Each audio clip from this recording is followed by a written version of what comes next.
Hai, bertemu lagi bersama Mimin di channel Good Movie ID. Kali ini Mimin akan melanjutkan kisah Siwo, sang YouTuber overpower.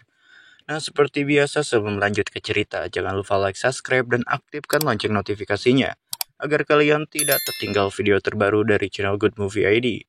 Buat kalian juga yang mau mentraktir Mimin kopi, link traktir sudah ada di deskripsi. Oke lah, tanpa lama-lama lagi, ayo kita gaskan, meluncur. Ketika Siwo kembali ke rumah, dalam perjalanannya ia berpikir tentang teknik apa yang akan dia buat untuk diajari kepada Caherin. Ia bergumam, menciptakan seni bela diri sendiri bukanlah hal yang mudah. Meski sulit untuk mempraktekkan bela diri saat ini, bagaimana aku harus mengajarkan Han Caherin teknik Taiji Sword? Namun ketika Siwo sudah tiba di depan pintu rumahnya, ia melihat gagang pintu yang sudah rusak. Melihat itu, amarah Siwo pun memuncak karena ia menyadari jika adiknya Seoa tengah dalam bahaya. Dikarenakan merasa khawatir terhadap Seoa, Siwo pun langsung berlari menuju Seoa sambil berteriak, "Seoa!" Siwo dengan wajah pucat dan kepanikan yang tersirat dalam wajahnya melihat Seoah yang ternyata baik-baik saja dan masih tertidur pulas. Siwo pun menghela napas dan berkata, "Syukurlah dia masih tertidur pulas." Tiba-tiba Blacky mengguguk atau memanggil Siwo. Terlihat si botak yang berniat jahat sebelumnya kepada Seoah telah tumbang dikalahkan oleh Blacky. Siwo terkejut dan bertanya, siapa yang terbaring di sana? Siwo menduga-duga, jangan-jangan orang tersebut adalah orang yang akan mencelakakan adiknya itu. Sambil mengelus kepala Blacky, Siwo pun bertanya, "Blacky, apakah kau yang telah melindungi kami?" Terlihat Blacky sangat gembira karena ia merasa senang karena berhasil melindungi Seoa. Lalu perhatian Siwo tertuju kepada orang tersebut dan dengan tatapan tajam, Siwo bergumam, "Wajahnya asing. Ini pertama kalinya aku melihat wajahnya." Siwo juga merasakan jika orang tersebut bukan orang biasa, melainkan seorang awakener. Siwo tidak tahu apa tujuan mereka menerobos paksa masuk ke dalam rumahnya. Tapi yang pasti, Siwo mengetahui jika orang tersebut memiliki niat jahat. Siwo kemudian mengangkat Blacky dan mengucapkan terima kasih kepada Blacky. Blacky pun menyautnya dengan senang. Lalu Siwo pun meminta Blacky untuk menjaga rumahnya sebentar lebih lama lagi. Lalu dengan tatapan semangat, Blacky pun mengisyaratkan jika dia bersedia. Kemudian, Siwo tampak memasang wajah kesal dan seperti akan melakukan sesuatu. Singkat cerita, si botak telah tersadar, namun dalam keadaan terikat. "Di mana aku?" gumamnya dalam hati. Siwo lalu berkata, "Kau sudah sadar." Si botak pun terkejut melihat Siwo telah berada di depannya. Maing Siwo, bagaimana kau?" ucapnya gugup dan ketakutan. Siwo tidak menduga jika orang itu mengenalnya. Kemudian dengan tatapan dingin, Siwo mengatakan jika ia punya beberapa pertanyaan, dan si botak hanya perlu menjawabnya dengan baik. Namun tampaknya, si botak masih ngeyel. Dengan senyuman jahat, si botak mencoba menggertak Siwo. "Bajingan brengsek, kau pikir kau bisa mengingatku dengan tali seperti ini?" Ternyata, si botak bisa dengan mudah menghancurkan tali tersebut. Siwo lalu memegang pundak si botak dan berkata, "Seperti yang kuduga, kau kesini dengan niatan jahat." Siwo mengeluarkan energi di tangannya yang membuat si botak berteriak kesakitan. Ketika si botak berteriak, Siwo langsung membungkam mulutnya. Si botak berusaha melepaskan tangan Siwo, tapi Siwo terlalu kuat untuk dia lawan. Dengan tegas dan aura intimidasi yang Siwo keluarkan, Siwo berkata kepada si botak, "Tutup mulutmu. Jika Seoah sampai bangun dan menanyakan sesuatu, aku akan langsung membunuhmu." Kemudian dengan tanpa basa-basi, Siwo pun langsung meninju perut si botak. Dengan tatapan psikopat, Siwo mengangkat kepala si botak dan berkata, "Selain itu, aku biasanya tidak percaya perkataan seseorang yang belum bonyok." Waktu berganti malam, Setelah Siwo menginterogasi si botak, Siwo pun membawa si botak ke markas Ji Kuang. Terlihat si botak telah bonyok oleh Siwo. Lalu dengan aura yang mengerikan dan ekspresi yang sangat murka, Siwo pun berkata lantang, "Di mana kau, Ji Kuang?" Sekumpulan keroco pun menatap Siwo sinis. Mereka berkata, "Mau apa bajingan itu? Terlalu percaya diri sekali, dia," ucap mereka. Sedangkan di tempat lain, Li Minjung terlihat tengah berbicara dengan seseorang. Orang tersebut dengan tatapan jahat berkata kepada Li Minjung, "Aku dengar kau mengajukan bala bantuan. Kalau begitu, haruskah aku tidak menyetujui pengajuan tersebut? Terlebih, aku yakin pemimpin tidak akan berdiam diri saja jika kau melakukan ini. Biar ku beritahu dulu padamu, kalau aku tidak mampu mengemban tanggung jawab akibat tindakanmu. Jadi segeralah bersiap." Mendengar perkataan itu, Li Minjung sangat kesal dan muak. Bahkan dalam hatinya ia bergumam, "Aku sungguh tak percaya. Bajingan sepertinya adalah seorang kepala bagian Biro Inspeksi Hunter." Dan sambil beranjak pergi, Li Minjung berkata, "Mau aku dipecat atau tidak, terserah kau saja." Orang itu memanggil Li Minjung, tapi Li Minjung sudah tidak peduli dan tak mendengarkannya sama sekali. Kembali kepada Siwo, yang saat ini tengah dihadapkan dengan anak buah Ji Kuang. Mereka pun bersiap untuk melawan Siwo. Tampak amarah Siwo sudah tak terbendung lagi, karena para bajingan ini telah berani mengusik Seoa. Siwo pun mencoba membaca situasinya. Ada sekitar 100 orang yang tidak terlihat seperti seorang awakener biasa. Ini tidak akan mudah, tapi para bajingan ini macam-macam dengan Seoa. Dengan tinju yang telah siap, Siwo pakai untuk menghajar orang-orang itu. Siwo berpikir, jika dirinya membiarkannya begitu saja dan menunjukkan sisi lemahnya, maka para orang-orang itu pasti akan melakukan hal yang sama berkali-kali dan mengincar Seoa. Oleh karena itu, Siwo pun harus menghancurkan mereka dengan penuh keyakinan dan kemarahan. Siwo berkata dalam hatinya, "Binatang buas mengambil tindakan berdasarkan insting dan bukan alasan. Daripada adu bacot dengan mereka, aku lebih baik menanamkan ketakutan yang ekstrim pada mereka, mengukir pada benak mereka untuk tidak macam-macam denganku, sehingga mereka berteriak ketakutan, bahkan jika hanya mendengar namaku saja." Salah seorang kroco pun terlihat maju dan bersiap memukul Siwo. Ia berlari dan berteriak, "Berani sekali kau melakukannya di sini." Namun, Siwo segera mengambil kuda-kudanya dan meninju tinju yang orang itu dengan sangat kuat, yang membuat orang tersebut terpental ke arah rekan-rekannya.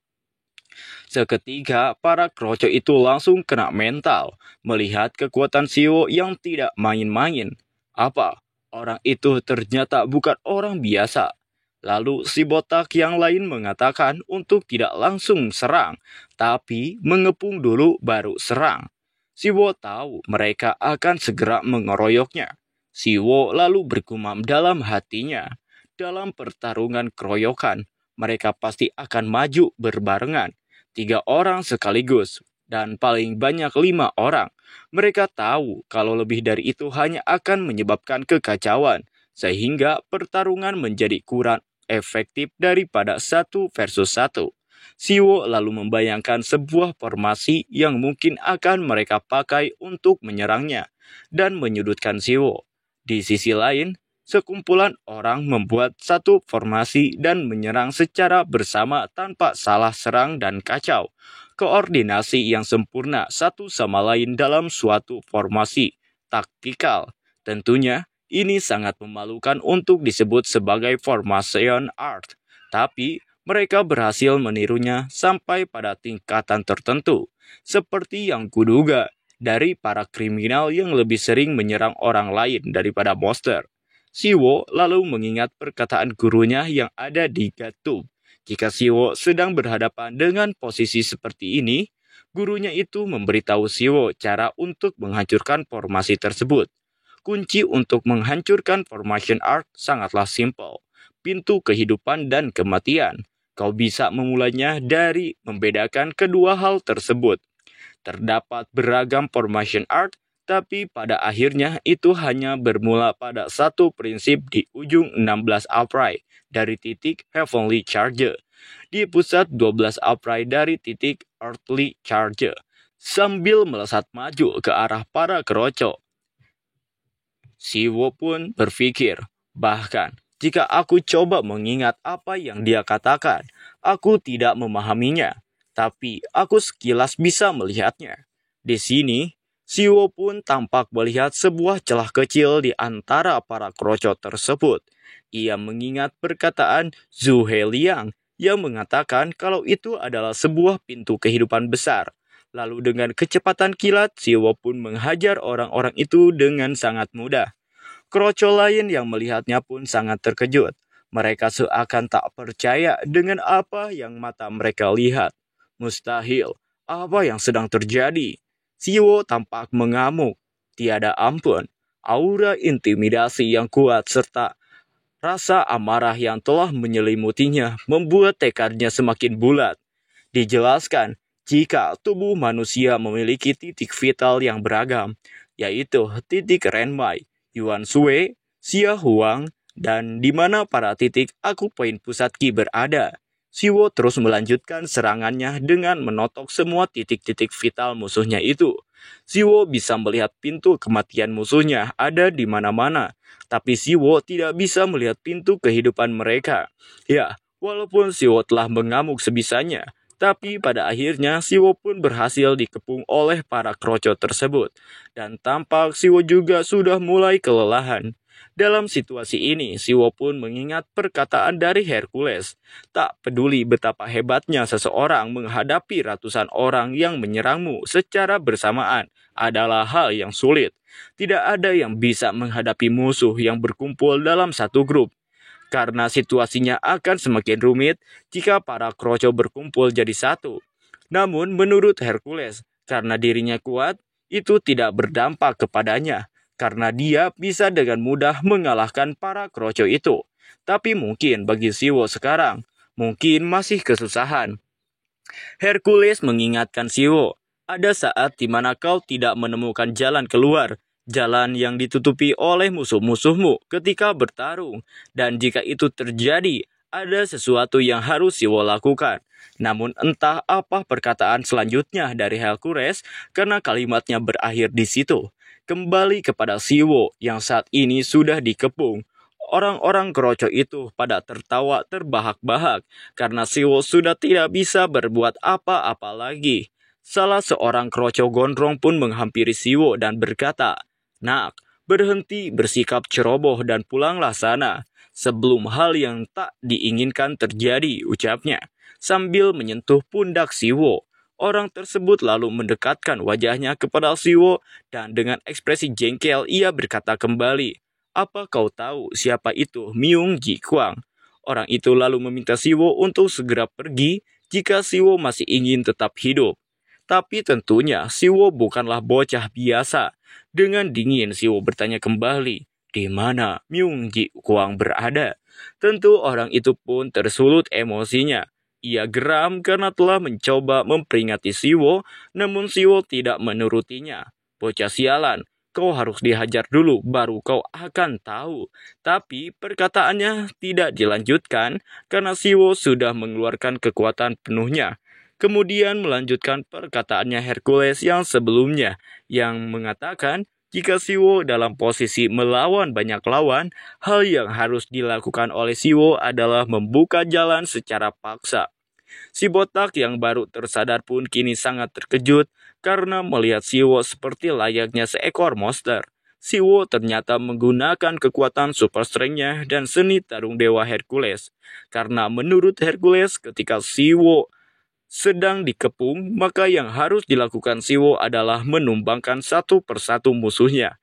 Maka di saat itu, yang terkuat dari musuh Siwo akhirnya pasti akan muncul. Dan benar saja, Ji Kwang yang dicari oleh Siwo tiba-tiba muncul dari balik pintu dan bertanya kepada si botak, sebenarnya apa yang sedang terjadi? Si botak lalu dengan terkejut berkata, "Ji Kwang Hyung Nim?" Ji Kuang yang melihat markasnya sudah diacak-acak lalu dengan sangat kesal berkata, "Apa-apaan ini?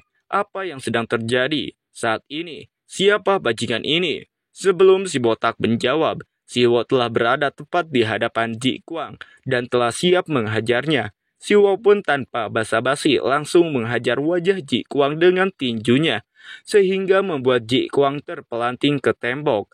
Mata Si Wo memutih seakan ia sudah tak bisa menahan amarahnya lagi. Ia lalu kembali ke si Gondrong dan bertanya, di mana Ji Kuang berada? Ternyata Si Wo tidak menyadari jika Ji Kuang telah muncul dan telah kena hukuman darinya. Tapi si Gondrong tidak menjawab, ia hanya berteriak agar Si Wo melepaskannya. "Lepaskan aku!"